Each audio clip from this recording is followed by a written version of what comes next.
Le 15 décembre 2024, la Communauté économique des États de l'Afrique de l'Ouest a officiellement confirmé le retrait du Mali, du Burkina Faso et du Niger lors du 66e sommet des chefs d'État à Abuja, Nigeria.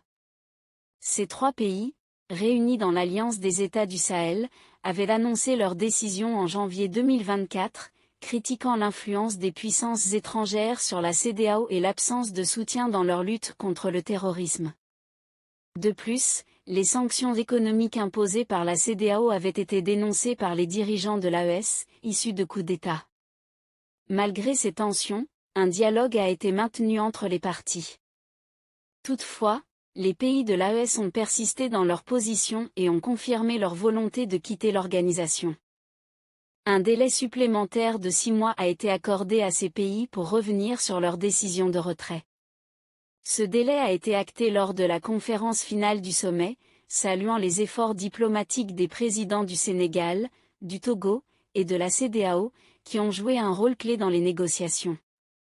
La conférence a également précisé que le Mali, le Niger et le Burkina Faso cesseraient officiellement d'être membres de la CEDEAO à partir du 29 janvier 2025, conformément à l'article 91 du traité révisé de 1993. Toutefois, la période du 29 janvier au 29 juillet 2025 a été désignée comme période de transition, durant laquelle la CEDEAO maintiendra des portes ouvertes pour ces pays. Un plan de médiation, dirigé par le président du Togo et celui du Sénégal, a été prolongé pour faciliter un éventuel retour des trois pays. En parallèle, le président de la commission de la CEDEAO a été chargé de préparer le processus de retrait définitif, tout en élaborant un plan de contingence pour gérer les relations politiques et économiques après le retrait.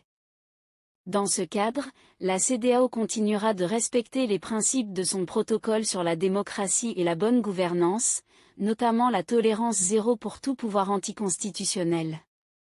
L'organisation a également réaffirmé sa demande de libération inconditionnelle de l'ancien président nigérien Mohamed Bazoum, un point crucial dans ses efforts pour promouvoir la démocratie et la stabilité dans la région.